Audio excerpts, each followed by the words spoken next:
um, they are not a magic pill. Okay, I'm not telling you that you do these sessions and everything would be sorted. There's no replacement for your hard work that you'll have to do. You'll have to revise 10 times all your NCRTs and basic books, and that is how you'll get a knack of this. Okay, so that is a thing. This is not a magic pill. I'm telling you again. Okay, you will develop understanding. You'll be able to attempt at least 10 to 15 questions more. Okay, but it's not a substitute for your NCRTs and your basic books. Okay, that you will have to revise 10 times. Okay, so we'll start now.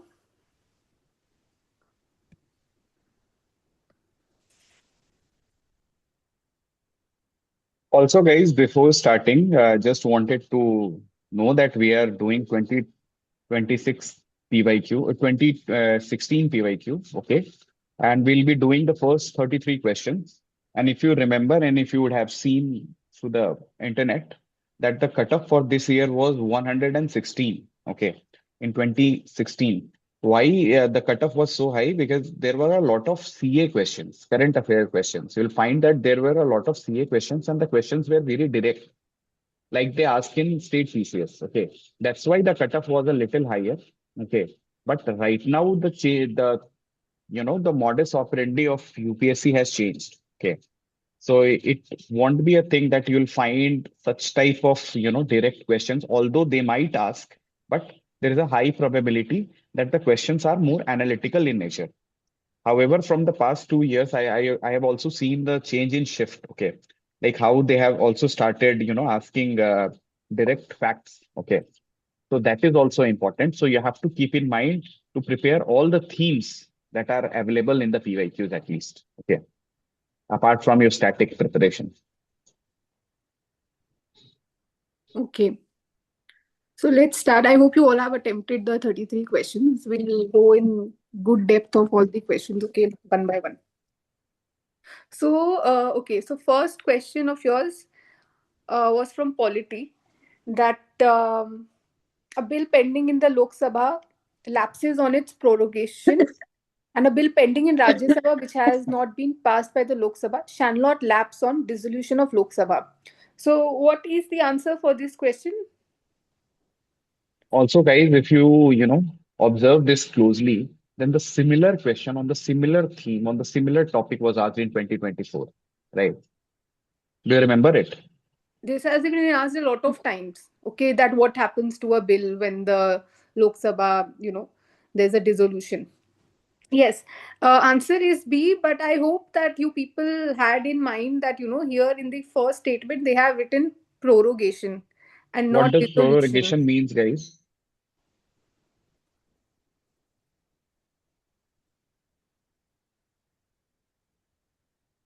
Yes, ending the session and not dissolving, right? So if there is no dissolving, then definitely, the bill spending will not lapse, right? So that way you could think that prorogate. Also, you should know the difference between dissolution and prorogation. Okay. Mostly in your Lakshmikant, the, circumstances are related to dissolution, but the question here, the tricky thing was that it was given prorogation. So that is what had to be, you know, carefully read. And, if you look at, what is prorogation, it simply means that your session is, discontinued. It doesn't mean that there is a dissolution. Okay, what does dissolution mean? How is prorogation different from dissolution?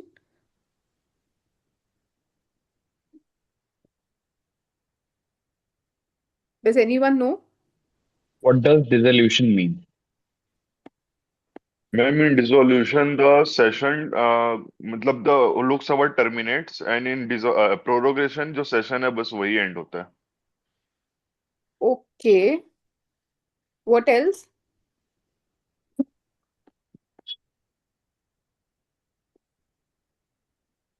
Yes, in a dissolution, you'll be probably required to have a uh, new election is there.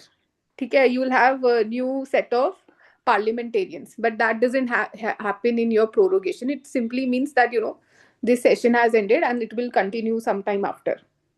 Okay, that is the difference. And mostly, if this question comes, then whichever in whichever situation the president gets involved, okay, then the bill doesn't get lapsed. Okay, for example, if there is a bill is pending by the passed by the both houses but pending assent of the president, then it will not lapse. Okay, bill is passed by both the houses but returned by president for reconsideration, does not lapse. And if the president has recommended joint session, it will not lapse. So basically, wherever the president will get involved, the bill will not lapse. Okay, and one other condition, yeah. So a bill pending in Lok Sabha will lapse. Of course, it will lapse because new Lok Sabha will come into, power after the dissolution. So if a bill is pending in Lok Sabha, it will lapse. A bill is passed by Lok Sabha, but pending in Rajya Sabha, again it will lapse because now new Lok Sabha is expected to come. Okay, but if a bill is pending in Rajya Sabha but is not passed by Lok Sabha, that will not lapse. Please remember this point. Most of you might get this wrong. Okay, so why will it not lapse? Because when the new Lok Sabha comes, it will scrutinize it, so it will not lapse. I hope you're getting it. It all depends on the Lok Sabha's perspective. Okay, because Lok Sabha will there would be dissolution of Lok Sabha. So whenever whatever things the previous Lok Sabha has done, that will lapse. That is the logic behind such a dissolution. So remember this point. And wherever president is involved, that things will not lapse. Okay, it is a very frequently repeated topic about dissolution of lapsing of bills. Okay, I hope, but it is easier for you to do this question from your book itself. Okay, moving on to second one, that which one of the following is or are indicators used by IFPRI to compute global hunger index? Who computes global hunger index?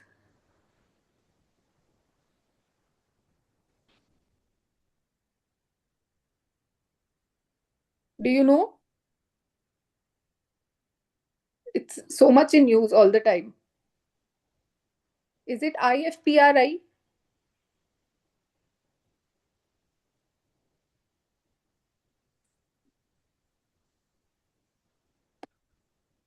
Yes or no?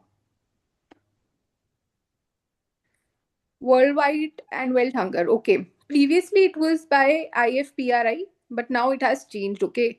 And do you know about the indicators of global hunger index? Undernourishment, child stunting, child mortality. Are these the indicators of it? Hunger index.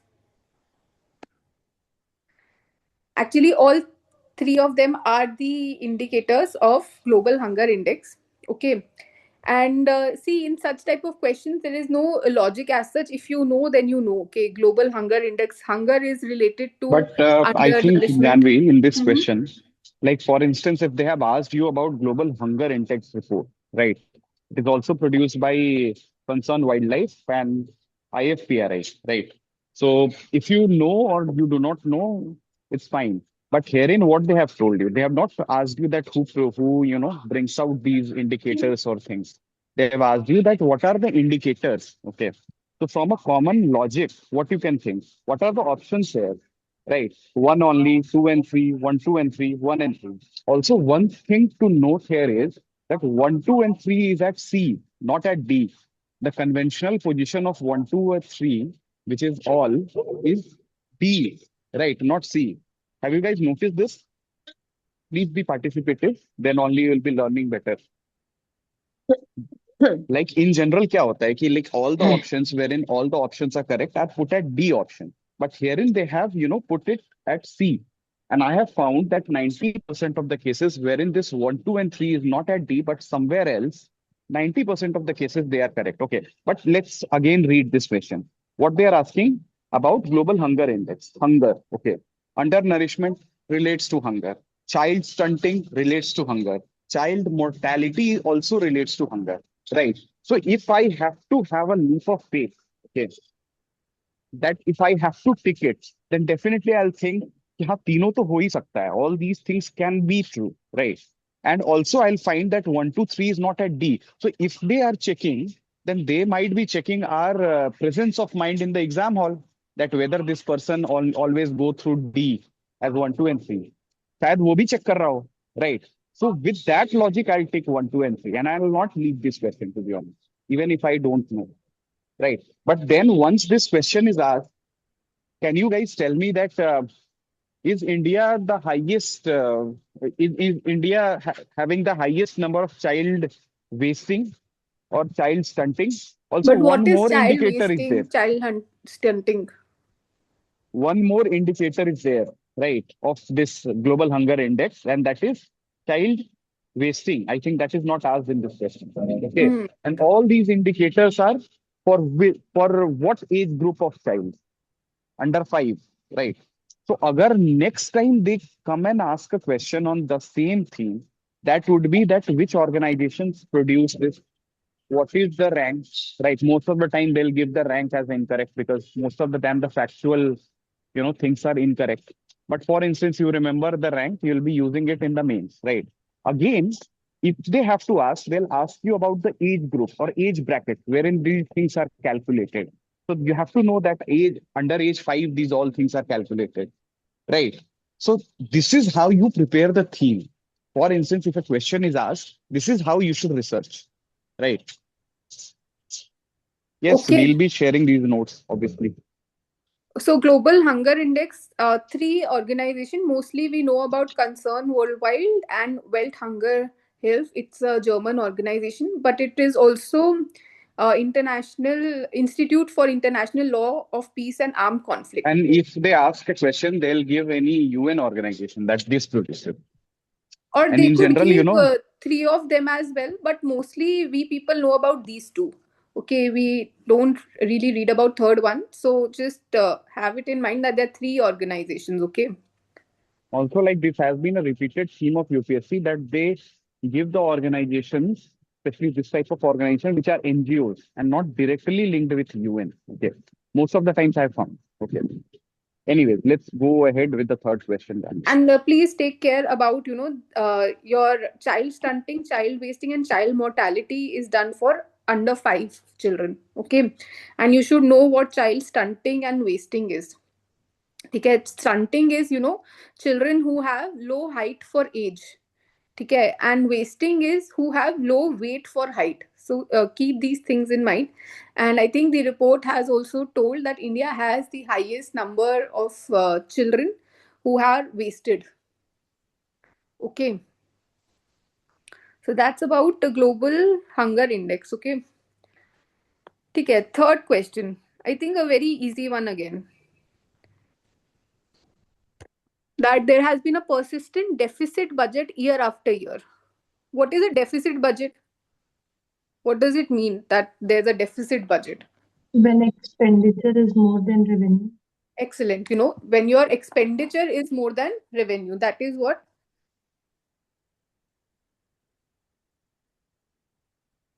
a deficit budget is. Okay. So now it is asking you that which actions of the government can be taken to reduce this deficit. Reduction of deficit would mean that we would want to, limit our expenditures and probably increase our revenue. Right. So out of these four options, it is very easy to know that, which one will lead to less deficit. If we reduce revenue expenditure, that is correct. If we reduce our expenditure, then it would help us to, uh, be less in deficit. Similarly, introducing new welfare schemes. If we introduce new welfare scheme, then our expenditure would increase, and we do not want that. Right. So this would be incorrect. Again, rationalizing subsidies. What does rationalizing subsidies mean? What do you mean by rationalizing? So basically changing them, let's say ki someone is getting 100 rupees, so reducing it to 80, 90, depending on the circumstance. Yeah, good. That we reduce it, or we, better target them towards the beneficiary, to bring in some economy in it. Okay, so rationalizing subsidies would help us, right, to reduce our expenditure. So again, this would help. And reducing import duty, how would this affect? We have already got our answer because 1 and 3 we have already, uh, figured out that would help us. But still, if we reduce import duty,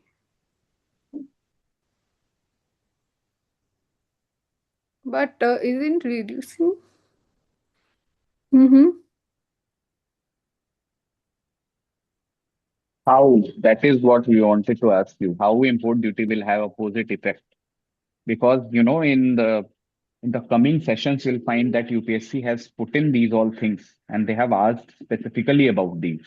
That's why less duty, more import, more demand, more expenditure.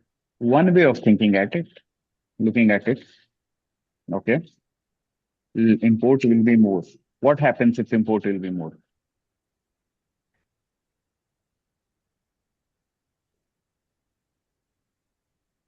Duty is collected by the government, so indirectly government will be earning less. Like this is the straightforward way I how I thought Yes, it. So that reducing is one way of correct way of thinking. Good.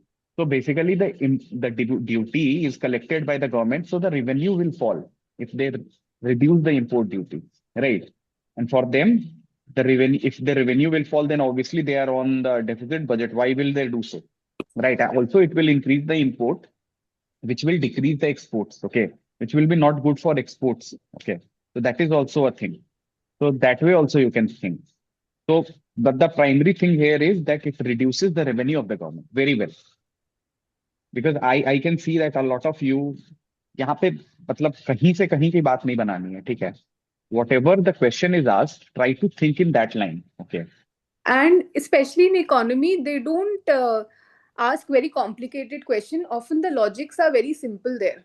Okay, they don't ask and also in economy question try to eliminate for instance don't waste time if you have already known that 2 is incorrect so B and D gone okay just you have to check that 3 can be correct or not from the language only you can understand that rationalizing subsidies means कि subsidies को कम करना उनको rationalize करना so it should be correct so 1 and 3 go ahead don't beat around the bush and waste your time okay that is quality also a yes अंदर एक confidence देता है sir. ये जो आत्मा है यहाँ पे, वो एक लहर, खुशी की लहर आती है, तो खुशी की लहर आती है तो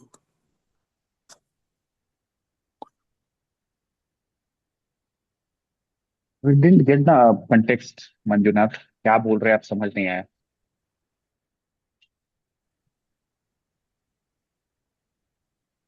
anyways let's go ahead okay.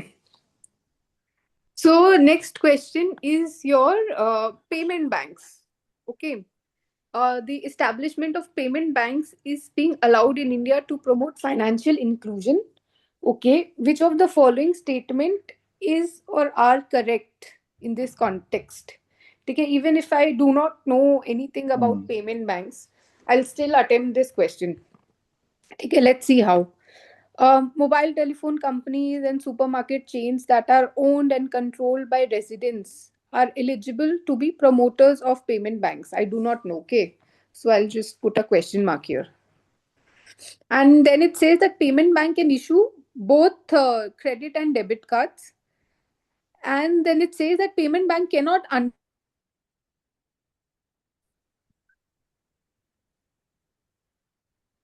coming 2 and 3 together would be correct.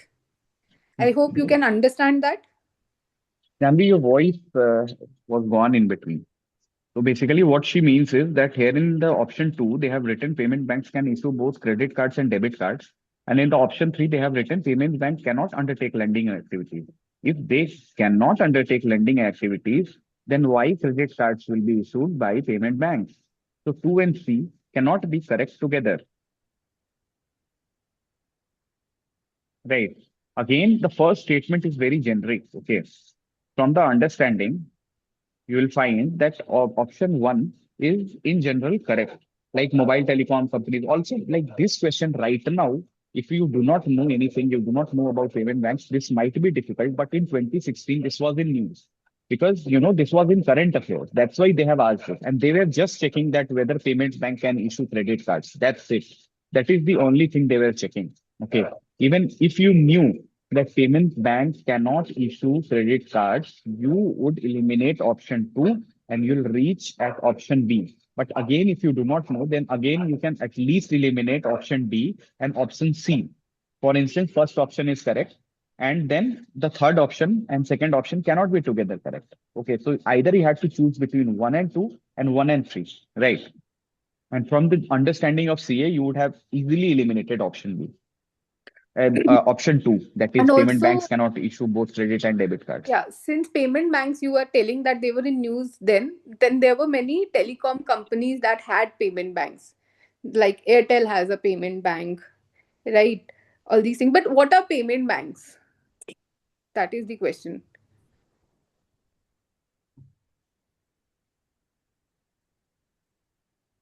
Types of bank is a theme that is often repeated in PYQs. Okay. So types of bank you have to read. Ma'am, it is like Paytm banks and like Airtel banks and Amazon sometimes give us the credit. Yes, payment banks are a type of a differentiated bank. Okay, so in the previous decade, there was a surge of differential banking. Differential banking means that there are some banks that were set up for some specific purpose, small specific purposes, and payment bank was one of those banks. The payment bank, was focusing on financial inclusion, correct, right, to enable people to make small deposits and maybe do online transactions, okay, for small businesses. And what you should know, that this differentiated banks was recommended by Nachiket More committee. Okay, yes, right, Mirza. So this committee is important for your prelims, that it had recommended differentiated bank. And what else do you need to know about payment bank is just that they can accept demand deposits, okay, but they cannot give loans or credit cards. For your prelims perspective, this is all that you should know. Okay, again I'm telling you, for economy they'll not go in depth, they really test you on very simple facts. Okay, if they are asking about payment banks, they'll be testing you on if they accept credit cards, or if they give loans, or if they accept demand deposits. These are the simple things that you should be knowing about these types of banks, nothing else. Okay, don't complicate things for yourself. It can also mostly, in economy, as we progress, you'll see that many times they'll ask you questions. Mostly they'll ask you things and put not there. Okay, probably if they ask this question in 5-6 years ahead, they will put that mobile telephone companies and supermarket chains cannot be promoters of payment bank. Okay, cannot do this, cannot do that. That is how economy questions are often framed, okay, based on my understanding. But here there is no such option as not, so you can assume this to be correct in economy. Only in economy I'm talking about, but we'll see later how they put not and that is incorrect. ठीक है. Li-Fi recently is used. Which of the following statement is or are correct? Now it is not in news. Okay, but But maybe again, stop. this Mhm. question, if you do not know anything, for instance, okay, and you face it in the exam hall, what they are saying that with reference to Li-Fi, okay, recently in the news, which of the following statements is are correct? Okay, you have heard about Wi-Fi, wireless. Okay, Li-Fi is light fidelity, right?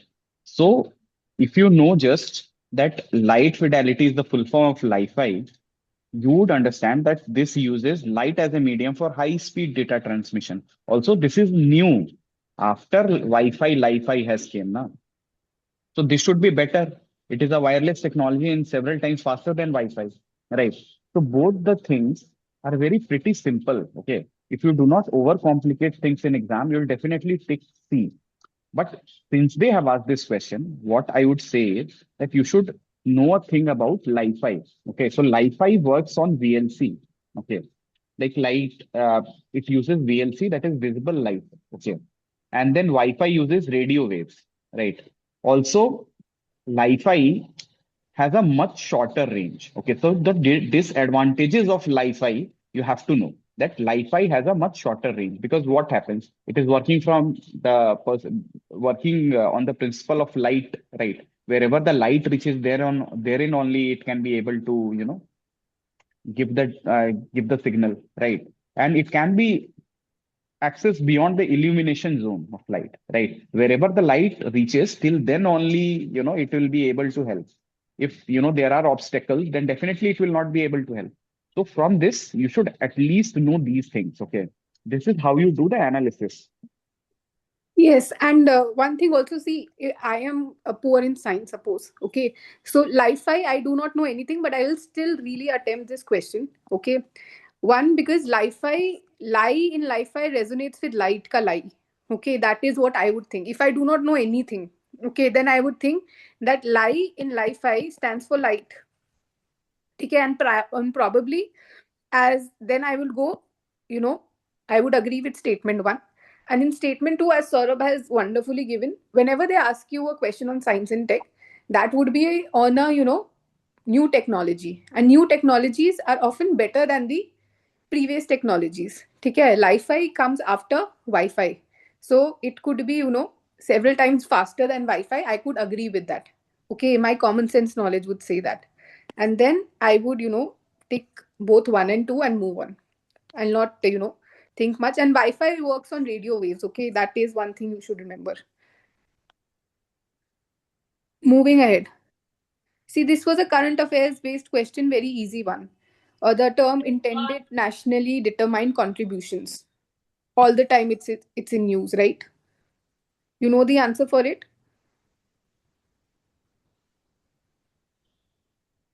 Yes, no?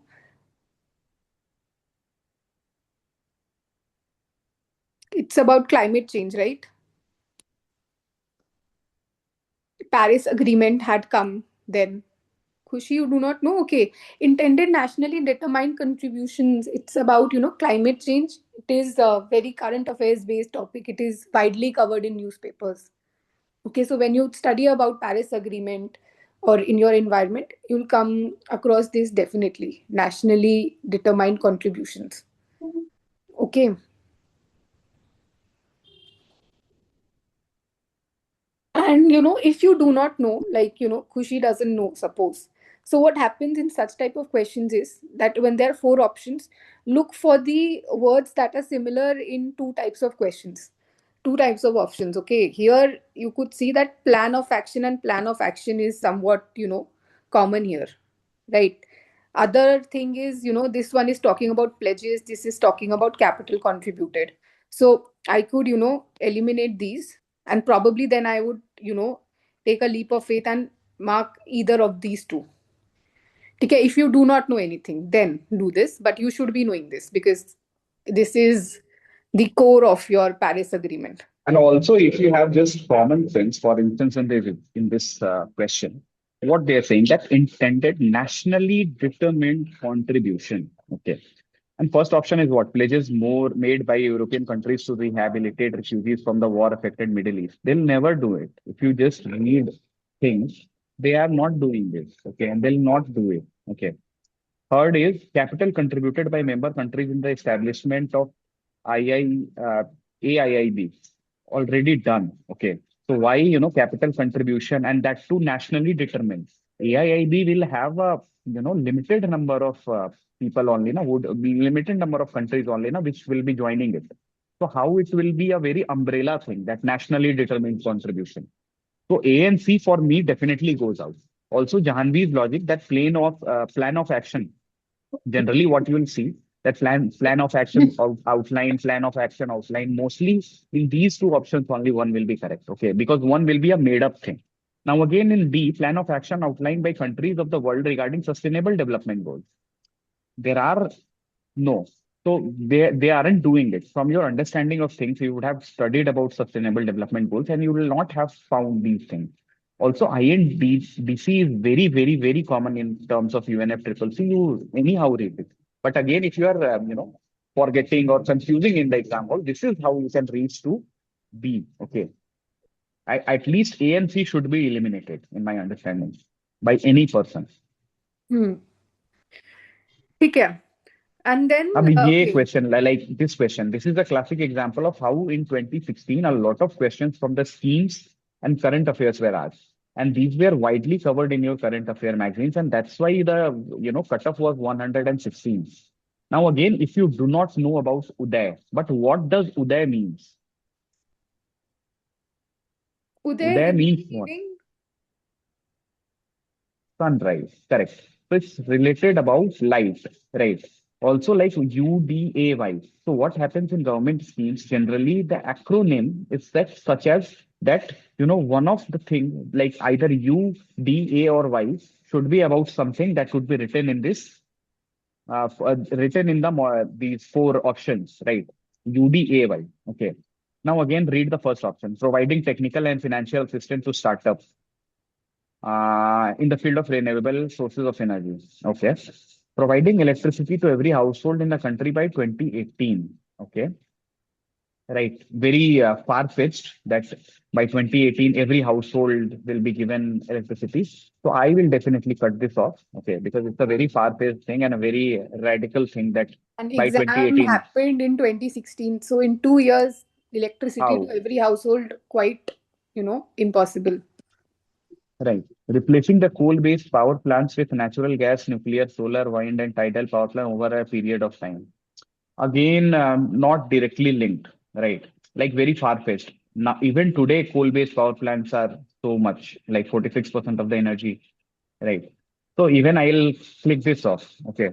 P also goes off. Providing for financial turnaround and revival of power distribution companies. So either of them only could be correct, A or D. But again, from UDAY, if I break it out, right, nothing like neither U, neither D, neither A, neither Y relates anything to renewable energy, right? But in UDAY, D can be, related to discoms. Okay. So if your logic works in the exam hall, you can be able to find either A or D is correct, right? And from this logic, if this logic works, then obviously you'll tick B and you'll be correct, right? Yes. But again, a difficult question if you do not know. And this question is difficult today, might be because you guys would not be knowing it. But then in 2016, this was easier, okay, because it was widely covered in the magazines and newspapers. Okay. So that is how you can, And actually, Uday is Ujjwal Discom Assurance Yojana. Okay. yes. So thing is that you need to have D. You need हमेशा to आप ऐसे find. सोचो ना कि इसके acronym किसी चीज से रिलेटेड हो सकता है क्या either you can be related to renewable in some way D can be related to renewable A can be related Y can be related or नहीं है ना कहीं पे भी अगर होता तो फिर I could have gone with a either if I got it wrong then also like because the people who make these acronyms also do it to define the things that are there, right? Is our voice breaking for everyone? No, No, ma'am, ma'am. it's fine. Okay, probably Buddha, then it's a issue at your end. Okay. Also guys, am I making sense? समझ में आ रहा है क्या logic मैं देना चाह रहा हूँ उदय Yes, के लिए? sir. Are you able to understand? Like Yes. always look for acronyms. Okay, if they have given a scheme, they would have shortened it up for something big. Okay, and there would be a letter which will resemble to the actual meaning of the scheme. For instance, D, if you can decipher in this case, it would have been discount. But again, a difficult question, right? Let's move ahead. ठीक है. With reference to IFC masala bonds, sometimes seen in the news, which of the statement given below is or are correct? Okay, masala bonds have been in news, they are still in news. Okay. Okay, so International Finance Corporation, which offers these bonds, is an arm of World Bank. I think a very easy statement they have given you. They are not even asking you who issues these bonds. They are telling you that International Finance Corporation does it, and it provides with the. It is an arm of the World Bank. World Bank we all read about, right? There are how many arms of World Bank?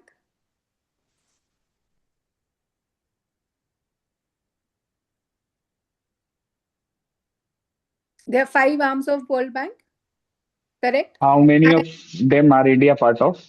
and India Is is India part part of of? how many of them? Four, Which excellent. which arm India is not a part of?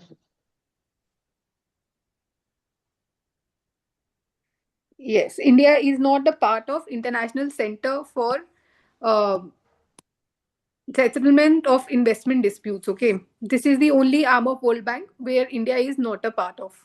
Okay, so we'll remember this. IFC India is a part of. Okay, and it is an arm of World Bank. So this is something you have. Also, guys, to be honest, 90% of the times, whatever the organizations are given are incorrect. But UPSC wanted you to know this. If this was in news so much, that's why UPSC wanted you to at least know this fact. Okay. That's why they have asked you this question particularly, right? So they require, like for instance, if you do not know it and you go by the convention, you will cut this off that most of the times the organizations of the facts are wrong, right? But UPSC wanted to know this, so at least you should know about World Bank, IMF, WPS, okay, in depth. And the next statement says that they are rupee dominated denominated bonds and a source of debt financing for the public and private sector. Now, rupee denominated is the keyword here. And now, even if you do not know if it is denominated or not, but its name is masala, right? Masala is a Hindi word, okay. And if there is a masala word, probably it symbolizes something, right? That it is of Indian origin. That probably it would be Indian Also, currency. you only think, na, if I am borrowing from somewhere, it is better that if that bond is rupee dominated. Because if it is dollar dominated and tomorrow the dollar prices go up, definitely I'll be at loss. Right. So if I am borrowing, I'll definitely try to, dominate, like to keep it rupee dominated, right? Denominated. Also, the name masala, as Janvi has told. Yes, a dollar denominated bond will not be named masala, definitely, right? So that is also you can think about it. But masala bond is still in news, and this is all you should be knowing about masala bond. Okay. Yeah, China has panda bond. Whichever country has something. I think Japan also has some bond. So every country has something related to their cuisine or something symbolic to that country as a bond. Okay, and IFC issues it. So answer here is both 1 and 2. ठीक है. Vijayanagar Empire is a very favorite topic for UPSC. Also, this question was easier or difficult, guys? What do you think? For instance, if I do not know history, okay, I have not read the intricacies of history, and I go in the exam hall and I sit and then I read this question. Ria, you'll understand that this was easier. Okay, just hold on for a minute. The question here is what? That regarding the taxation system of Krishna Deva, the ruler of Vijayanagara, consider the following statements. The tax on land was fixed depending on the quality of land. Private owners of the workshop paid an industries tax. Okay. So this is the two statements that they have provided. Right. The first statement is, and we know that Krishna Deva Raya, the ruler of Vijayanagara, that time the things were really good. Okay. He is revered as one of the best rulers of Vijayanagara Empire. Right. So all good things would be there. Right. And when it comes to taxation, yes, Vijayanagara was flourishing. This much, as if you know from your understanding, the first option is what? The tax rate on land was fixed depending on the quality of the land. This is good only, right? If somebody has a fallow land, how they will be able to give the tax, right? So one is enabling only. It should be done, right? And private owners of workshop paid an industries tax. Obviously, taxation is the most important aspect for an empire. And if private owners of workshop paid an industries tax, it's a very simple and imperative statement. Nothing wrong, nothing, you have to think more about it. Even today, private owners of workshop and workshops pay industry tax, right? So very simple. So I'll go with C, And you could regardless of my also understanding. and you could also think, if if you mark this statement as incorrect, then what you are saying is that private owners of workshop did not pay any industries tax. That is what you would be implying if you go incorrect with this statement. Okay, and that would be a very extreme statement. Okay, that even if one person, if even if some type of owners were paying some kind of tax, then that statement would your what you thought to be incorrect would actually be correct. And also, if I had studied history, especially medieval one, if you have not studied it well, but at least Akbar's regime you would have studied about, right? That during Akbar, why is Akbar called Akbar the Great?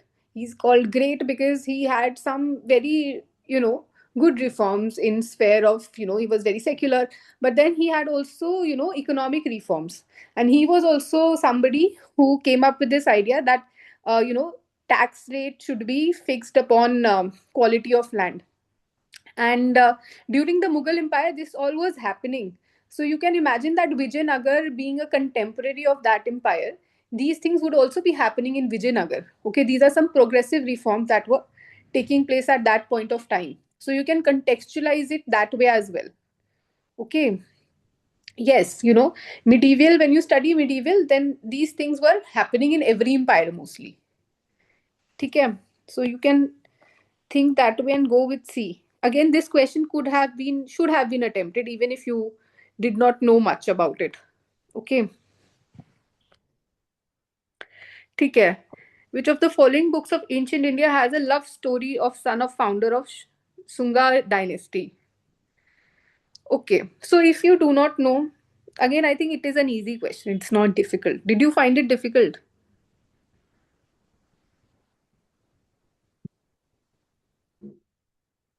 Okay, you found it difficult. No issues. No issues, guys. We'll see. Do you know Sunga dynasty? Why is Sunga dynasty significant?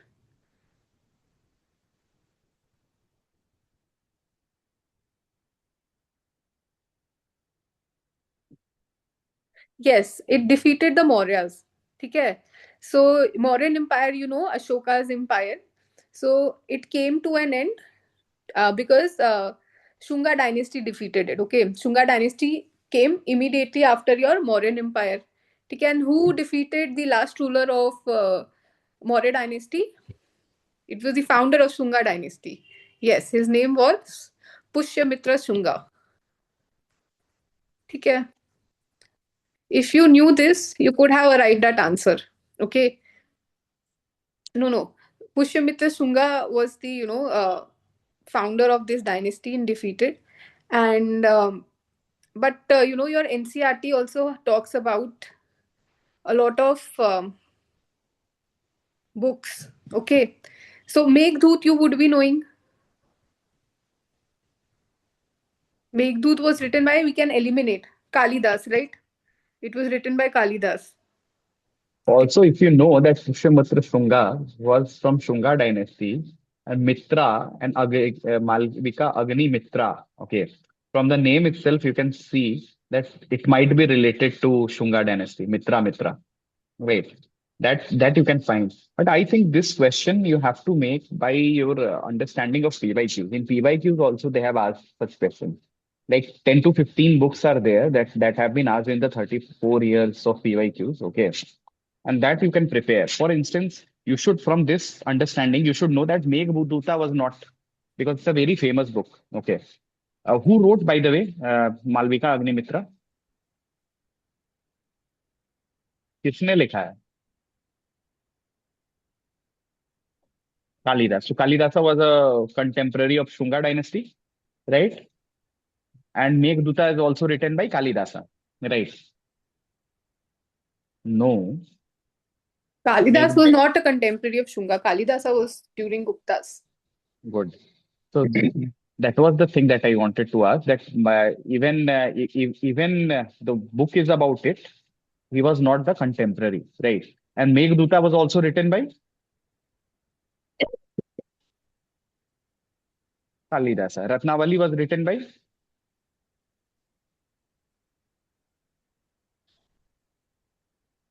Harshvardhana, right? Harshvardhan. Okay. But what is important from this question is that your Swapna Vasa Vadatam. Okay, this book is very important because it is by Bhasa. And of recent, they are asking a lot of questions or in options books of Bhasa. Okay, so we should at least know about this book. And it is the love story of Kaushambi King Udyana and Vasav Datta. Okay, this is what we'll remember about this book. That is the only thing that we need to know. And yeah, Kaushambi was the capital of which Mahajanpat?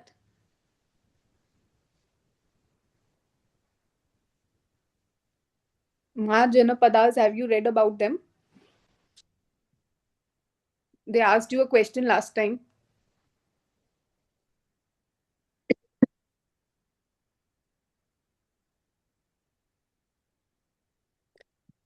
What's a kingdom? What's okay? What's kingdom was a very important Mahajanapat, and King Udayan was a king there. Okay, so please read your NCRTs well. Okay, it's in present day Uttar Pradesh. Okay, and Kaushambi was the capital. Repeat the name of love story of, I've written here, Pratiksha, love story of Kaushambi King Udayan and Vasav Dutt here. Ma'am, Yes.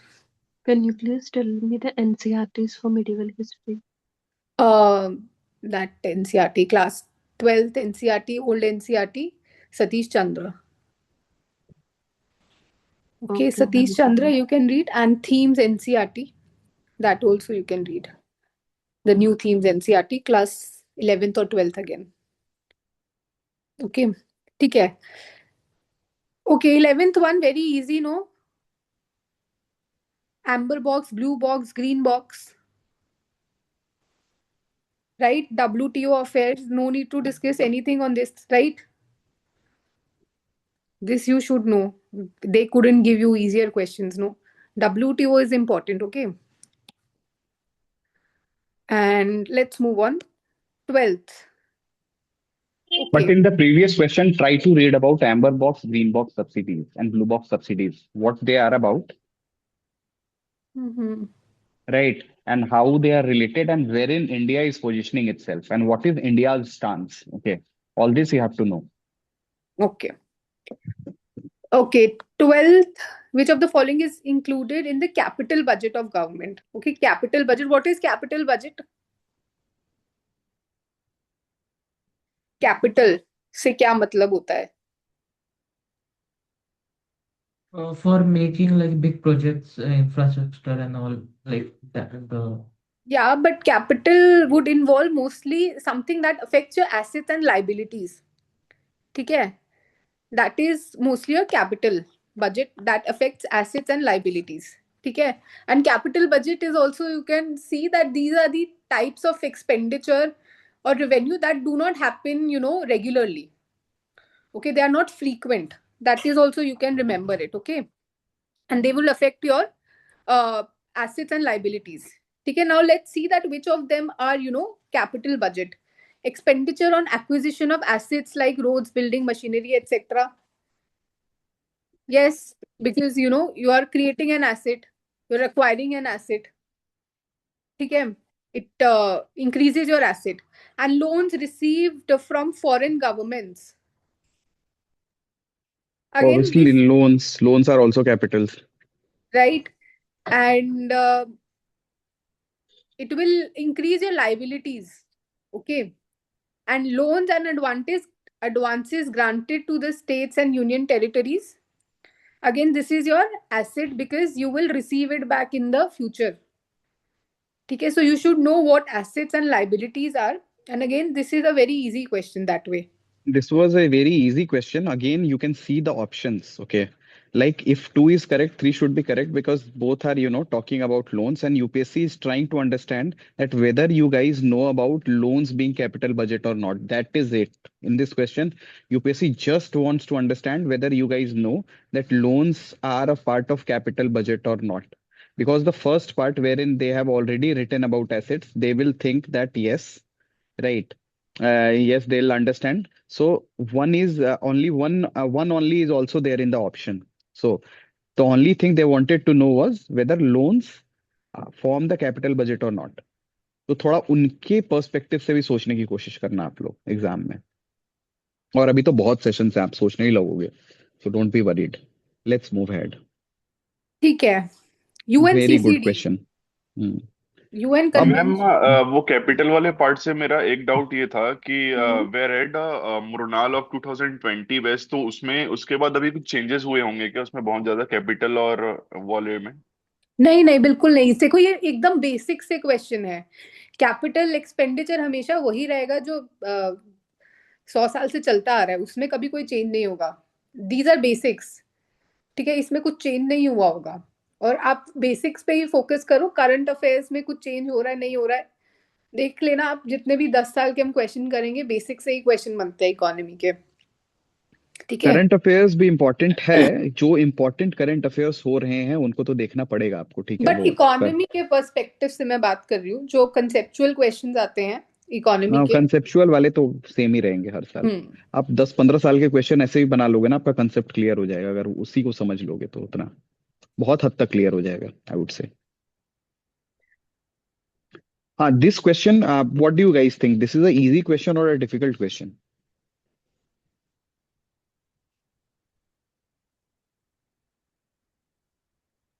Moderate, easy, easy. Okay.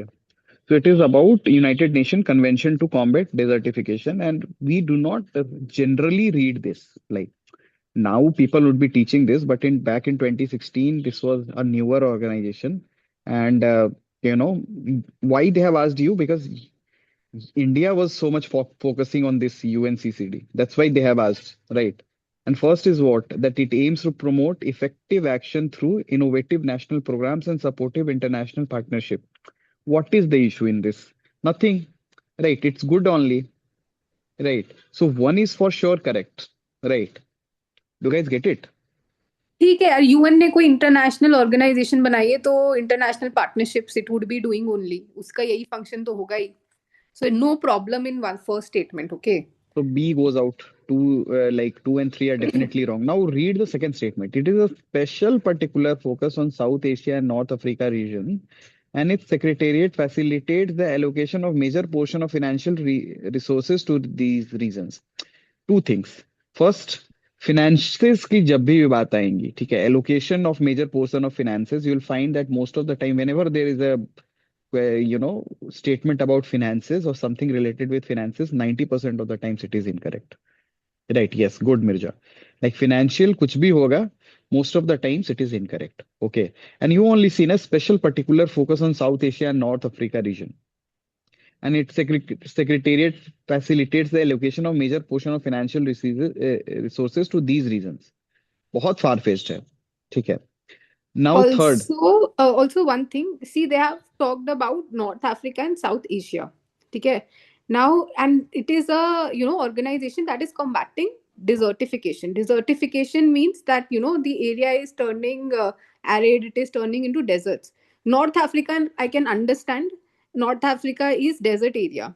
Okay, your Libya, Morocco, these countries in North Africa. You look at their you know map, and these are desert areas. I can understand they are doing it for North Africa.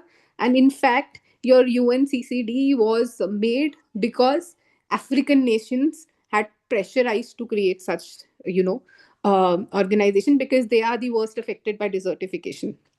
Okay, remember this. And but South Asia doesn't have such desertification problem as such, right? South Asia में क्या क्या आ रहा है?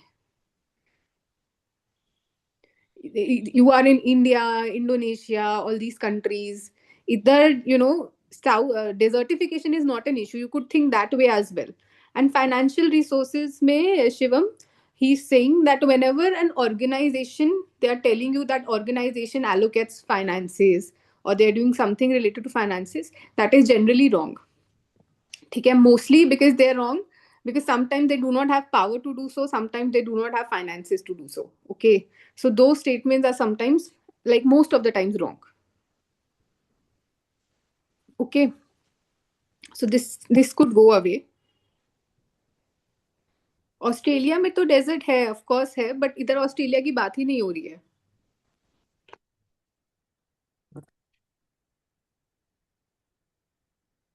ठीक है, so second goals And you are left with third. Let's read third, that it is committed to bottom up approach, ensuring participation of local people. Again very enabling no कि local people bottom up approach होगी, लोगों से काम करवाएंगे, that is fine only. So 1 and 3 you can go along with. ठीक है. I hope you understand this question. And about UNCCD, you should know that it was formed in 1992 Rio Summit. ठीक है. That this is very important when it was formed, and its 2026 COP would be held in Mongolia. That is all you have to know about UNCCD as of now. ठीक है. Let's move on. Recently, one of the following currencies have been proposed to be added to baskets of IMF's SDR. SDR, you guys know? This question was very Special easy drawing back then. rights. Special drawing rights, right? This question was very easy back then because it was so much in news that renminbi was added, the Chinese currency, right? And even today, A, B, and C are not in the basket. So you have to just learn that what are the 5 currencies that are in the basket and what is their weightage, right? Okay. Yes. So special drawing rights, first of all, know that they are not a currency. Agar kisi time they ask you in paper again that it is a currency that has 5 currencies, but it is not a currency. It is just a basket of currency which represent a claim of currency held by IMF members, and they can exchange it for this SDR. That is all you have to know. It is not a currency. Know that. And there are 5 currencies in SDR: US dollar, euro, Chinese renminbi, Japanese yen, and British pound. Know that US dollar has the highest weightage and British pound has the least weightage. Okay, that is all you have to know about SDRs, and they are IMFs. Okay, and you would be reading it in your economy, right? Not a not a difficult question at all. Okay. Okay. Okay, let's see this question. International Monetary and Financial Committee, IMFC, consider the following statements: that IMFC discusses matters of concern affecting global economy and advises IMF on the direction of its work. Okay, and then second one says that World Bank participates as an observer in IMFC's meeting. Okay. So if I do not know, like most of the people would not be knowing about what IMFC is. We do not read about IMFC when we read about IMF. But if there is an International Monetary and Finance Committee, then probably अगर ऐसी कोई committee है, then definitely it would be discussing matters of concerns affecting global economy. This part I would know that definitely it would be doing. Also, And advices, guys. Look, na, advices is written. They have not told you that it directs or do anything. Advice तो कोई किसी को कर सकता है. Like even one advice, if they would have sent, that will make the statement correct. Do you get it? And a right. lot of advices are sent by a lot of organizations to IMF, right? So it makes like statement one का गलत होने का probability बहुत कम है because the language here used is advices, right? Not directs or disperses financial allocation or something as such. Do you get it? Advice कोई भी कर सकता है, आप भी कर सकते हो IMF को advice. ठीक है, एडवाइस कोई भी कर सकता है. I hope you are understanding this logic. ठीक है, एडवाइस वो माने ना माने, that is another thing, but advice anybody can do. Is that understandable? Yes. And the second part, it is saying that the World Bank participates as an observer in IMFC meetings. Again, the same thing, that it is saying that it is an observer. And you know that IMF and World Bank are Bretton Woods twins, right? They were born together. So if World Banks is an observer, then that is also fine. No, it is not saying that it is also a member. Observer भी होना बहुत easy है. It's not a very big thing. I would think that way in exam hall. कि ठीक है, observer तो कोई भी हो सकता है. बहुत सारे UN के भी ऑब्जर्वर्स रहते हैं, बहुत सारे हर ऑर्गेनाइजेशन के बहुत सारे ऑब्जर्वर्स रहते हैं. तो वर्ल्ड बैंक IMF का ऑब्जर्वर जरूर हो सकता है, because they are both twins. ठीक है, that is how I would think. and then I would go with both 1 and 2. I hope this is clear. Yes, good. That to become a member of World Bank, one has to first be a member of IMF. ठीक है?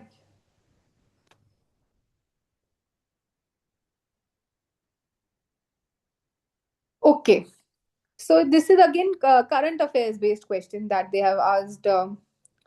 Rashtriya Garima Abhiyan is a national campaign too. That time it would have been in news. Abhi we do not know क्या हो रहा था. Um, but the options that they are given, yeah, dignity. This is related to dignity. Garima means dignity. But the all options are also revolving around dignity only. One is So there talking is no about. one size fits approach for this question. Either you know or you don't know, but I think it was largely covered. I told you, like in 2016, the questions were mostly from current affairs and easy ones. So that's why the, you know, release Yes. is extreme. Okay. All options are extreme only, Alankrita. Release the sex workers, eradicate manual scavenging, release the bonded laborers. All these are, extreme. So either you know this question, you do not know this question. Current affairs based question. Actually, the answer was C only. Okay, that eradicates the practice of manual scavenging and rehabilitate manual scavengers.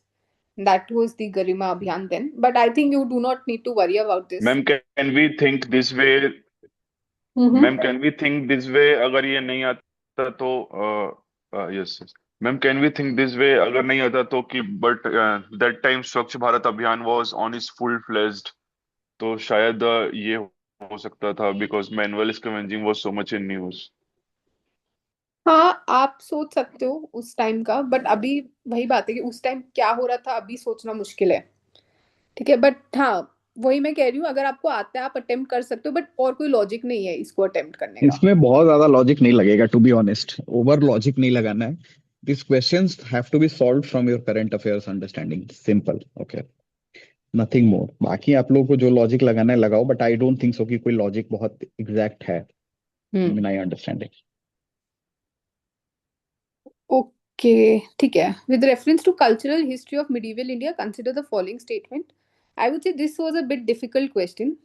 ठीक है, why? Because Lingayats of Kannada region you have in your NCERTs, but Siddhas of Tamil region, I have never read in any NCRT. I do not know about you guys if you have read it, but I have never read it. Okay, so I would think of it as a difficult question. Okay, Lingayats, I would be sure of that Lingayats of Kannada region questioned the theory of rebirth and rejected the caste hierarchy. Lingayats, do you know about Lingayat movement? It was part of Bhakti movement, right?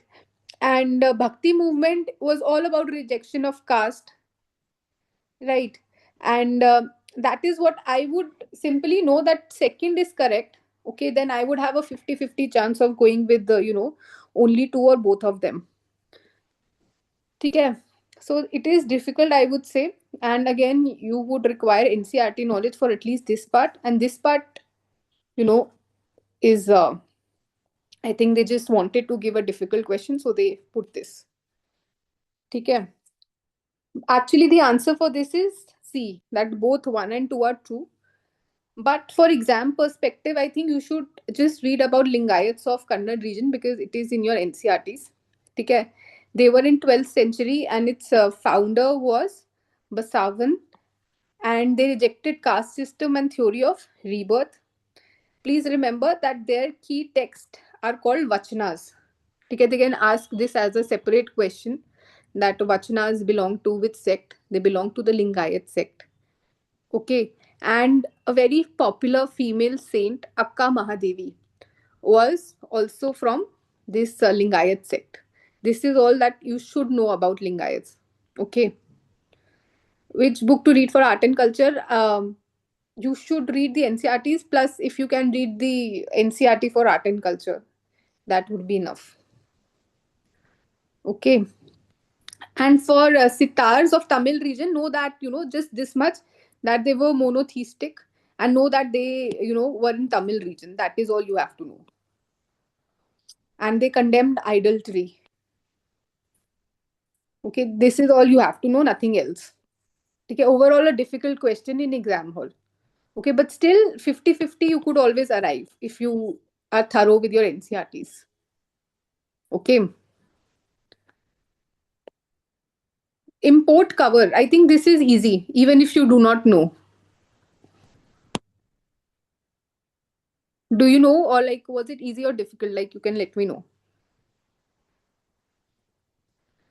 Okay, by the name, it says that there is a cover, right? Import cover. So it would be covering something, right? My common sense would say.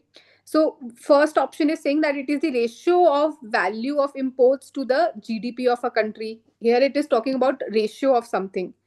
Then it is the total value of imports of a country. Total value of imports. It is the ratio again between the value of exports and that of imports between two countries. And then the fourth option, it is saying that it is the number of months that the import that could be paid for by a country's international reserves. So the fourth option here is the closest to cover.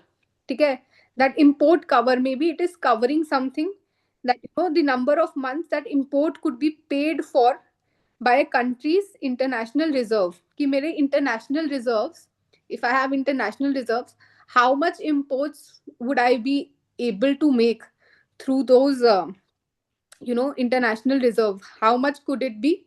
How much it could cover? ठीक है, yes, that could be paid means that how much it could cover in the number of months. So you could go with D here to look for cover, that what could cover mean. ठीक है, and इनमें से the ratio is not cover. Okay, total value of imports is also not something that resonates with the word cover. But here imports that could be paid by international reserves, that how much it could cover. I hope you're understanding this logic. Yes or no? Yes, right? Play with words, like sometimes literal meaning of words. Try to look for what it could mean for the keywords that are asked in the question, and you'll arrive at the answer even if you do not know the concepts. Okay, 19, very easy, I think. Always in news.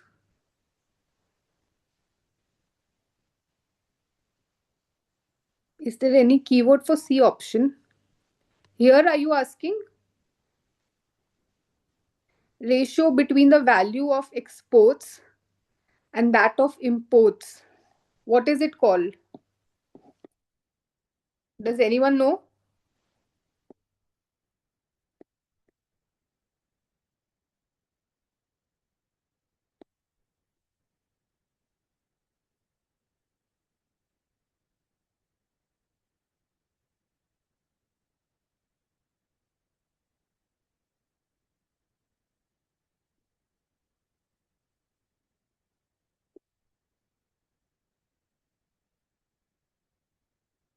It could just be called import export ratio. Okay, it's just import export ratio, or yes, balance of payment simply.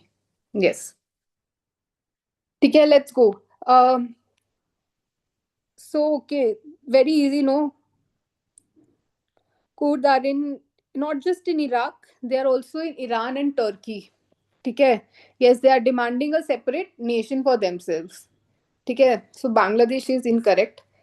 Madhesi, it was in news at that point of time. Still, when you read about IR, India-Nepal relations, you'll learn about Madhesi, right? So Nepal is correct. And Rohingya, I hope everyone knows now.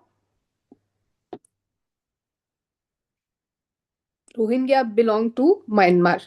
Okay, so 2 and 3 is correct here. These two are correct. Okay. Just know that, they are in Turkey, Iraq, Syria, and Iran. Any of these countries they can give you. So that would be correct. Current affairs based. Okay, this is a good question. Okay, with reference to Organization for the Prohibition of Chemical Weapons.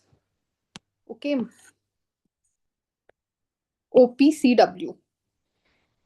It is an organization of European Union in working relation with NATO and WHO. ठीक है. So see, I do not know anything about this organization, but through its name, I think, it is doing something for prohibiting chemical weapons. Right. And what is the mandate of NATO and WHO? NATO is a security alliance. It is working to protect its alliance, right? USA and Europe. And WHO is about busy working in health.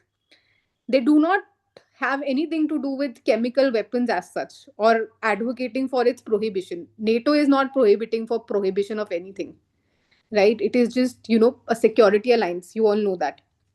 So through this logic, and mostly they'll give you such organizations as incorrect. Okay, most of the times it is incorrect. So as soon as your one is gone, your B, 2 and 3 comes as the answer. Okay. And third, second option, it monitors chemical industry to prevent new weapons from emerging. It is correct only, no, because its mandate is prohibition of chemical weapons. So it would be, monitoring chemical industry, and it would be providing assistance and protection to states. ठीक है, ये भी हो ही सकता है if there's an organization that is doing so. But main thing was this, and you eliminate this and you come at an answer. ठीक है. But interesting thing is that the 2025 meeting of this organization, OPCW, was held in New Delhi. Okay, so it becomes important again. And you should know a few things about this, that it is also the implementing body of Chemical Weapons Convention. It aims to permanently eliminate chemical weapons. It also won a Nobel Peace Prize in 2013. Okay, and India is a original signatory of this, committee. And Indian chemical industry has been awarded OPCW the Hague Award 2024, and this is the first time that a chemical industry has won this award. Okay, so we need to know these things because the 2025 meeting was held in New Delhi for this organization. Are we clear on this? Yes, ma'am. ठीक है. 21. ठीक है. With reference to Pradhan Mantri Fasal Bima Yojana, consider the following statements. Under this scheme, farmers will have to pay a uniform premium of 2% for any crop they cultivate in any season of the year. Again, a extreme statement. Okay, even if I do not know Pradhan Mantri Fasal Yojana में क्या हो रहा है, there is any and any. Okay, and it is saying that they have to pay a uniform premium. Isn't it very, extreme? Any crop means that any crop would be covered. ठीक है. Any crop में तो बहुत सारी crops आ जाएंगी ना. Even if I am growing very exotic crop in India, which is not even native of India, then क्या होगा? वो तो खराब होगी ही होगी. तो गवर्नमेंट तब भी मेरे को दे रही होगी पैसे. No. So any is a very extreme word. ठीक है. So I can eliminate that. You can think these ways as well, okay? Like I am Also, thinking. why uniform premium? Why you have to pay a uniform premium of 2%? Do you get it? Premium तो change होते रहेगा. Like मेरे को small coverage लेना है. Right, I have to take a small coverage of any particular thing. So why will I pay uniform premium? Okay, and this scheme covers post-harvest losses arising out of cyclones and unseasonal rains. See, if it is about, providing insurance, then it would be providing insurance against post-harvest losses as well. Logic बनता है ना कि मेरे को insurance मिल ही क्यों रही है?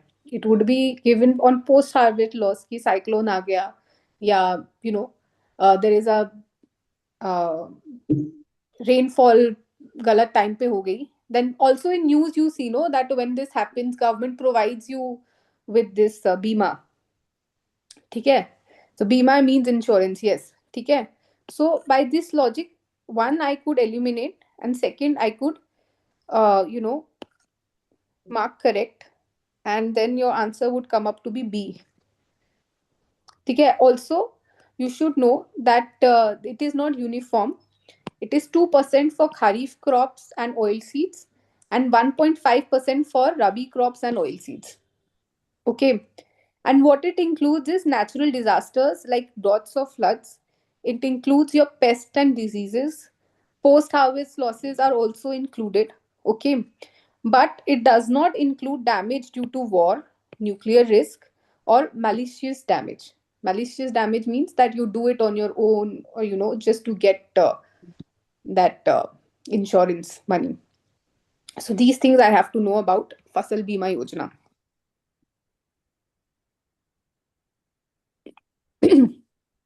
Okay, ठीक है. In which of the following regions of India are you most likely to come across Great Indian Hornbill in its natural habitat? Do you guys know about Great Indian Hornbill? What is a Great Indian Hornbill? What animal is it? It's a bird. Correct. It's a bird and it's a very beautiful bird. Okay, you must also Google it whenever you see a species. Okay, and where would you find this Great Indian Hornbill? Okay, sand deserts of northwest India, higher Himalayas of Jammu and Kashmir, salt marshes of western Gujarat or western Ghats. So you had to know this. I don't think there's any logic behind, that could be applied. It's found in the western Ghats. Okay. And also along with western Ghats, it's also found in northeast. Because, northeast, western Ghats, again, they have similar type of geography. Lots of forests are there. Okay. So it's Western Ghats, guys. Answer is Western Ghats. Okay. And yes, so there's a Hornbill festival that is we have talked about.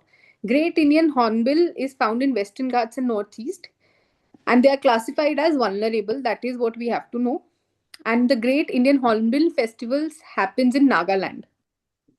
That is important. Okay.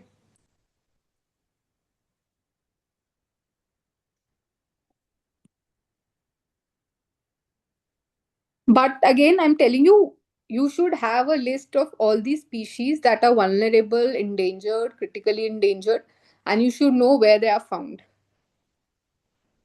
Okay, only in India. India ones you need to search about, not all these species of the world. So, Great Indian Hornbill, they ask you again Western Ghats and Northeast. Okay, now this is your National Ganga River Basin Authority. Which of the following are the key features of National Ganga River Basin Authority?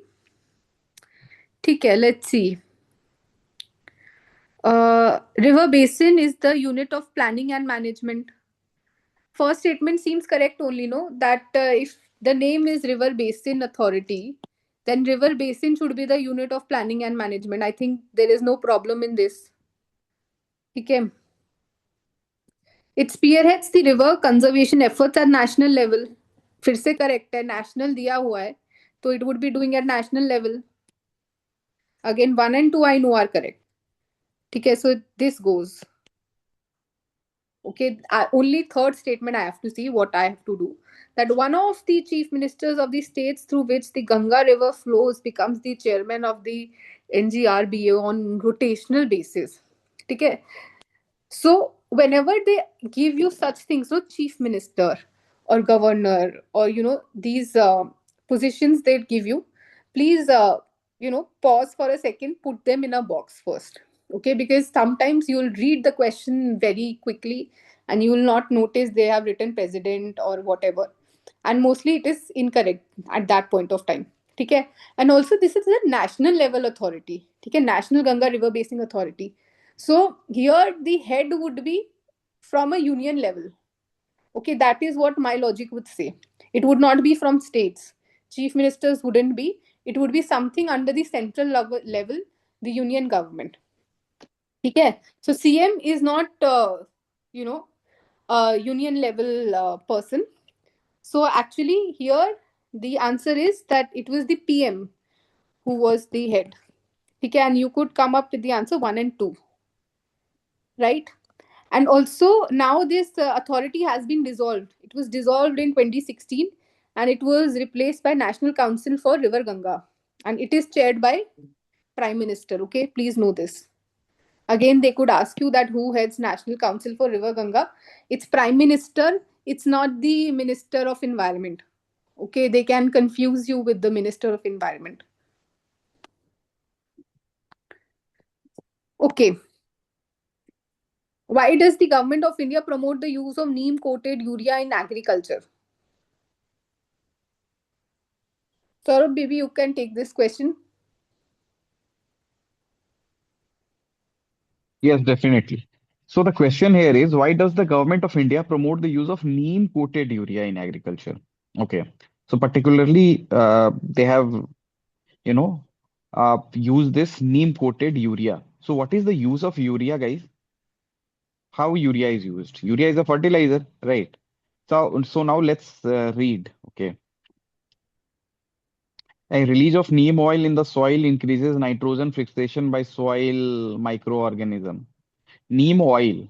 Why neem oil will be released? I don't think so. Okay. Neem coating slows down the rate of dissolution of urea in the soil. Makes sense because a lot of urea is being dissolved in the soil due to illegitimate use, right? So this might be a reason. Now let's see. C. Nitrous oxide, which is a greenhouse gas, is not at all released. Okay, not at all. Very extreme. So C goes out. It is a combination of a weedicide and a fertilizer for particular crop. So if it is for particular crop, why it will be released for one size fits approach, right? Neem coated urea is used or it is promoted for all the, it is promoted for agriculture in general. So D also goes out. And release of neem oil in the soil increases nitrogen fixation by soil microorganisms. If this was the case, we would have done it back then, or like some other neem oil would be used. पहले भी use हो रहा होता ना neem oil with urea right do you get it so A also goes out and B is something that is resonating, like for instance therein they have written also neem coating. Okay, see the words they have written neem coating slows down the rate of dissolution of urea in the soil, right? So it also matches with the term that they are asking, right? So that way also you should tick B. Correct, Mirza. That only I was saying that if neem oil was so useful, there should be spraying of neem oil, but we haven't seen any spraying or something that has been done. Right. So this way you could take B, and I think it was a easy question. Aishwarya, because D is narrow in scope. Okay, it is being done for particular crops, it is saying. Okay, but it is saying that if it is just for particular crops, then might it not be, it might not be very important to, government to promote neem coating urea. That is what I would say. Okay, it's a narrow option. Okay, and also there is a urea gold. What is urea gold? Nowadays, it's in news.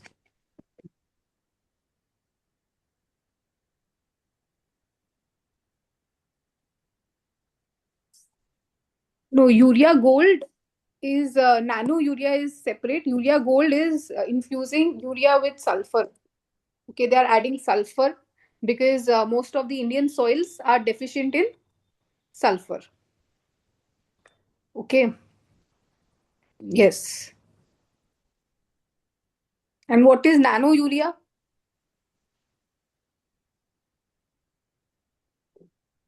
What is the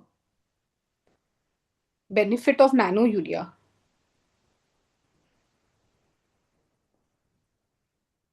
Higher absorption by the Yes, soil. yes. It has a much better absorption and retention. Yes. Okay. So this is about urea. You read about nano urea as well. Okay. And urea gold, you should know about sulfur, that it is adding sulfur. ठीक है. Okay, again a question. ठीक है. The chief secretary in a state is appointed by the governor of that state, And the chief secretary in a state has a fixed tenure. Again, chief secretary appointed by governor. Most of the time they give you these things. It is incorrect. Okay? And governor mostly what he would do is he would generally appoint positions that are very very important or related to some constitutional body. Those would be the people governor generally appoints. Okay? And you should know that chief secretary is not appointed by the governor. He is appointed by the chief minister. Okay? So here it is not governor, it is CM. And chief secretary in a state has a fixed tenure. No, have you If read anywhere in CM has a fixed tenure, if CM doesn't have a fixed tenure, how chief secretary will have a fixed tenure? right? So he doesn't have a fixed tenure. It's neither. And chief secretary is chosen by the chief minister. Okay, and he acts as a ex officio secretary of council of ministers as well. Okay, this is something you should know. And he does not have a fixed tenure. ठीक है, you could read it in news as well, no, कि it was happening a lot in West Bengal few years ago that chief secretary को हटा रहे थे, ला रहे थे. It is done very frequently. Okay, Yes, ma'am. so 26, ठीक है. A lot of schemes they asked that year reference to Stand Up India scheme. ठीक है. Its purpose is to promote entrepreneurship among SC, ST and women entrepreneurs. It provides for refinance through SIDBI. ठीक है. Stand Up India scheme, you guys know. You can think about Stand Up India is like Startup India. ठीक है. Startup India is also about entrepreneurship. Stand Up India is also about entrepreneurship. And actually, your Stand Up India is for SC, ST and women. Also, like Okay. you only thinking of from the name itself, it is about stand up India. Who needs to stand up? Who are not getting a chance to stand up? Who are not getting the chance of stand up? SC, ST, and women entrepreneurs. So it makes sense. Vulnerable. Yes, vulnerable groups, weaker section. Okay. Also, you should know this scheme because you have to write these types of scheme in your mains. Okay. So one is correct. It provides for refinance through SIDBI. SIDBI's work is only refinancing, right? And it was launched in 2016. That's why they asked this question in 2016. Correct. So both one and two are correct, right? SIDBI, I hope you know ना, Small Industries Development Bank of India. ठीक है. And it is specifically for MSMEs. Okay, these are your economy things. And 27, ठीक है. Interesting Now, question. 27 is a very interesting question. And how many of you found it difficult? And as I told you in the beginning of the session, that UPSC generally asks, little or less known organizations. Okay. Now, for instance, they have given you a lot of information in this question. So this question is doable. Okay. You do get it. Now let's read the question that the FAO accords the status of globally important agricultural heritage system to traditional agricultural system. What is the overall goal of this initiative? What is the overall goal of globally important agricultural heritage system? That is the question, right? To provide modern technology, training in modern farming methods, and financial support to local communities of identified GIAHS, right? That is written. Then to identify and safeguard eco-friendly traditional farm practices and their associated landscapes, agricultural biodiversity, and knowledge system of local communities. To provide geographical indication status to all varieties of agricultural produce in such identified GIAHS. Now read this. To provide geographical indication. This geographical indication is provided by whom? Also to all varieties of agricultural produce. Even if you identify that the third statement is incorrect, you would reach at B, that is second correct, right? Two only. Again, geographical indication का काम इनका नहीं है, right? This is a organization under FAO which is working about agricultural heritage system. Geographical indication is about trading. Right, correct. So three is definitely incorrect. You reach at beat, but then again you think in the first statement what they have written, financial support. Most of the time, financial support, things as finances, all these types of action or all these types of, options are generally incorrect. तो जो हमने पहले दिमाग लगा के ये बात कही थी वो सही है. मतलब whatever way we are thinking, most of the times it's correct. So one is wrong. So two only. Important organization, but GIAHS they can again ask. Okay. And from India, what all are the important GIAHS? DPIIT gives, okay, your GI tags. Remember this. Okay. It has to be done with Ministry of Commerce only, na? Right? Geographical indication कोई और क्यों देगा? You only think. And also remember that they could ask you this, that globally important agriculture heritage system, it's by FAO, okay, remember this. And there are some important GIAHS in India, and two of them are very popular. Okay, one is the Koratpur farming of Odisha, and second is the Kutanad below sea level farming Kerala. What they can do in the paper is that they can tell you that Koratpur and Kuttanad, often seen in news, are related to what. Then they'll give you four options.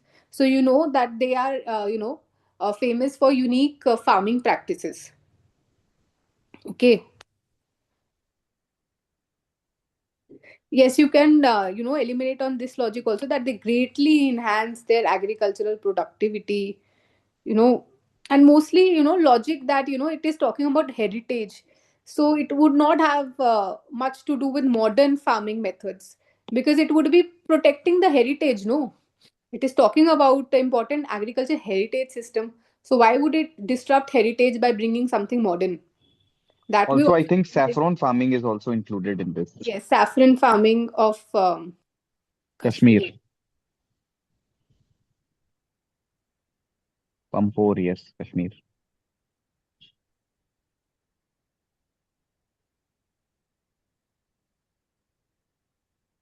Yes, yes, it's Koratpur farming from Odisha, Dinesh.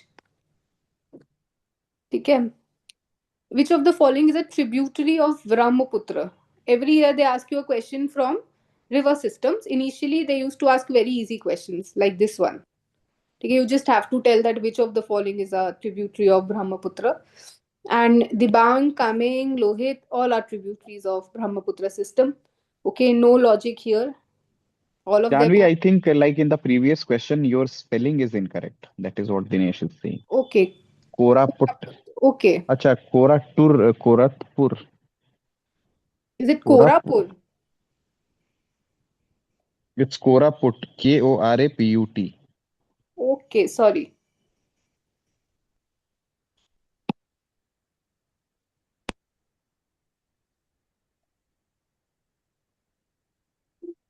Okay.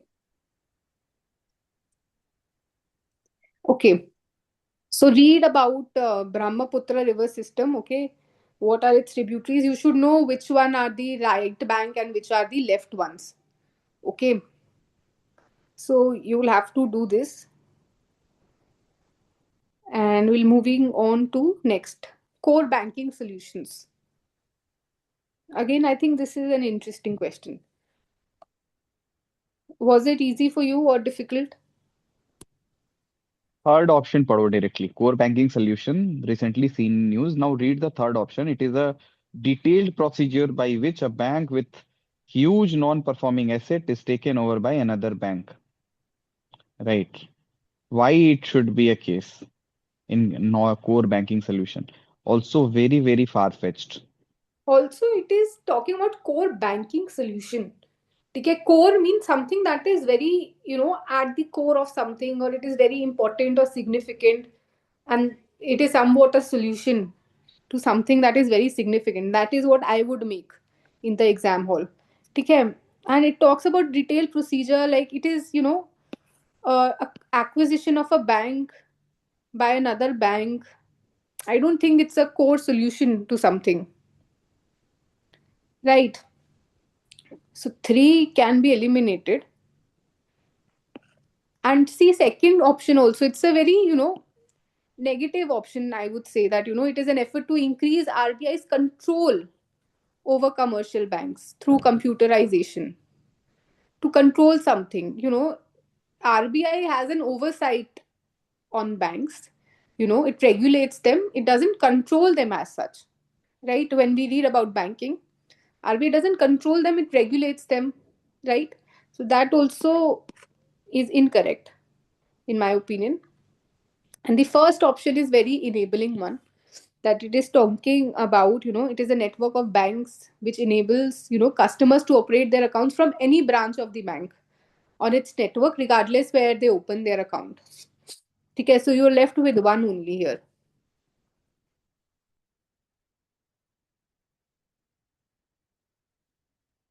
Yes, Aditi's logic is also good. That core banking solution would be something that would be a solution for the customer, right? Who is at the core of banking? It's the customer, right? So it would be providing some solution to customer, Correct. right? Let's move ahead. Okay. Okay. This is, I would say, not very significant now, because then Kyoto Protocol was in use, but now we have Paris Agreement. Okay, but still, let's see. Annex 1 countries, Cartagena Protocol. It's actually, in such type of questions, you know or you do not know. Okay, no logic as such. But again, you think only, na, Nagoya Protocol is not about emission, Hmm. right? So 2 is definitely incorrect. If 2 is incorrect, 3 only answer.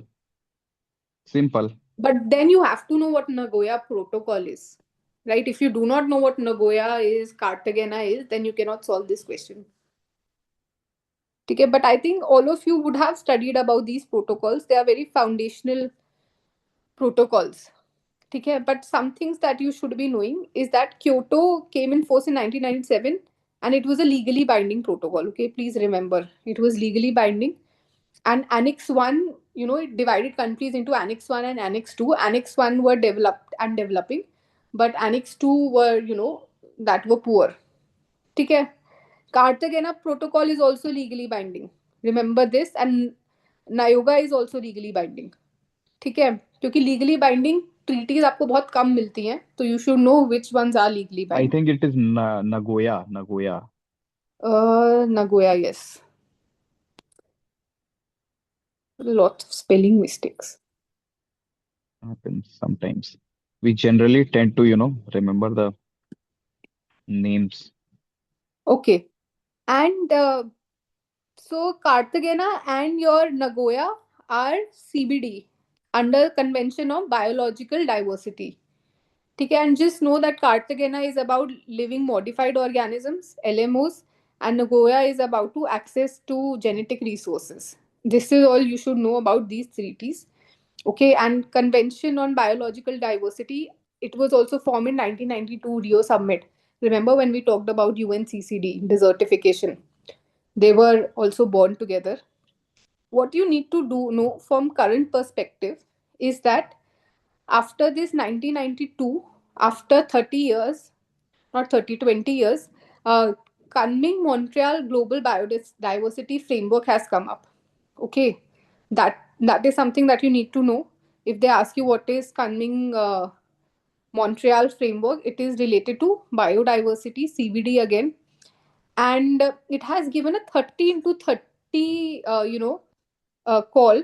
It aims to, halt and reverse 30% of uh, loss that has been done by 2030. Okay, if they ask you what is 30 by 30 framework, then it is related to Kunming Montreal Protocol. Okay, and it is also successor to your Aichi targets. Aichi targets were also related to biodiversity. Now they have expired. ठीक है, तो ये उनको नए targets दिए हैं इस form में. And recently this summit, CVD summit, was held in Cali. Cali is in Colombia. ठीक है? And they made a fund. Okay, Cali fund is very important. Again, they can ask you a direct question from here. You should know that what this fund is. This fund is about a mandatory financial contributions from large companies that benefit from using digital sequence information from nature. ठीक है? Digital sequence information is nothing but biotechnology में whatever information is used from DNA, RNA, all that information. ठीक है? Simply put, so they are asking companies to contribute towards this fund that are using this digital sequence information for ensuring fair benefit sharing. Okay? Because nature belongs to all, so the resources and the benefits of it should be shared with everyone. So that is what this Cali fund is about. Although these protocols are no more important, but whatever is happening today regarding these, that is important, and I have tried to briefly tell you all about that. Okay, so know these things. 31. What is it, easy or difficult? Bioinformatics, the term transcriptome. See, ऐसे question हर साल आते हैं. You would not have heard about them, but still it is easy to arrive at an answer. Transcript is something that is related with mRNA. Okay, if you know this, then you know.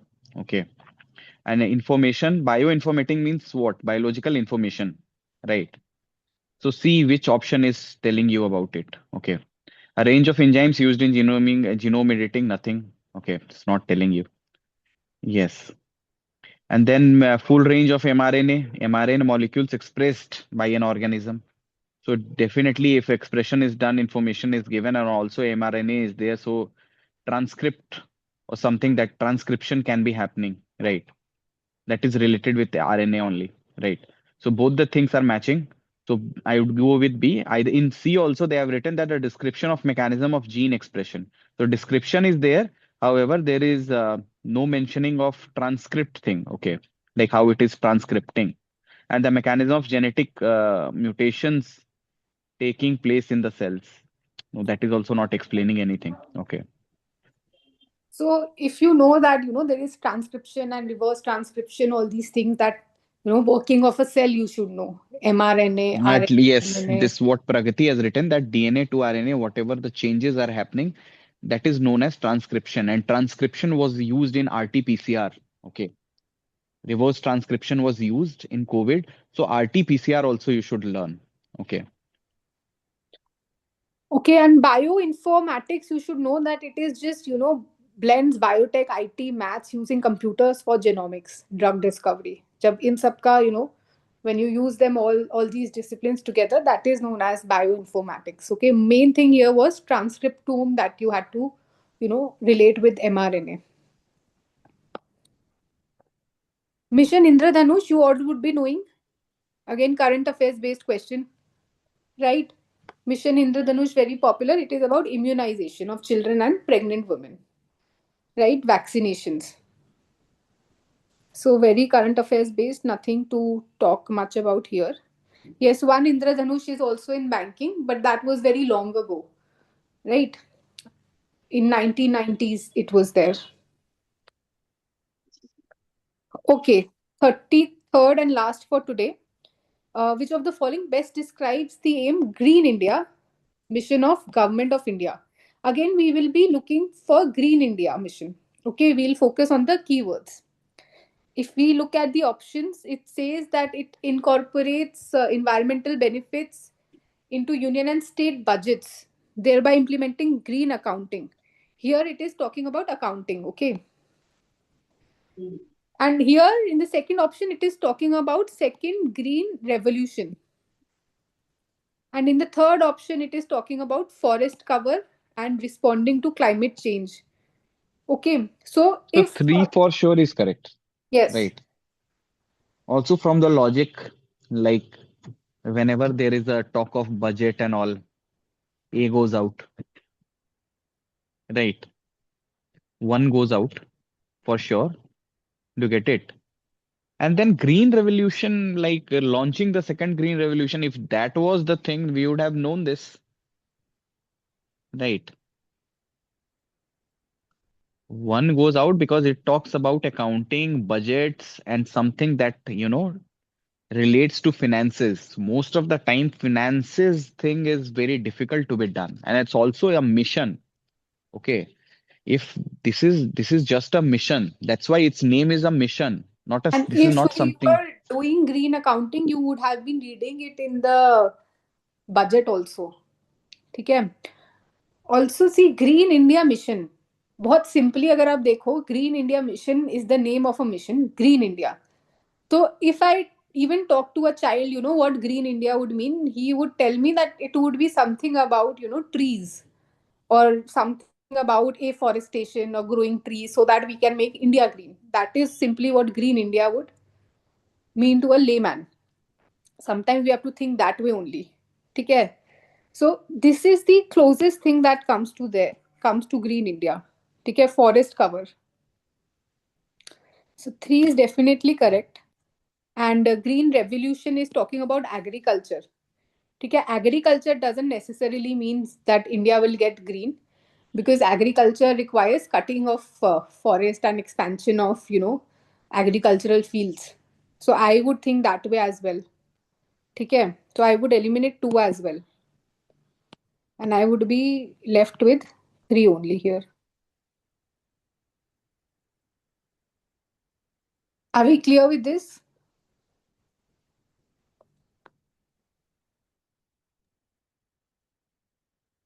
Okay. Okay, so these were the questions for today. Okay. Tomorrow we'll continue with your next set of 33 questions. Okay. And second option, I told it is talking about agriculture revolution, green revolution. Okay. Agriculture means that your trees have to go away. Expansion hota hai, agriculture hota hai. It is not really, linked to something we'll call Green India. Okay. Also, you only think na, if 2 is correct, 3 should not be correct. If 3 is correct, 2 should not be correct. Forest cover and agriculture. What is the difference? So that way, try to think.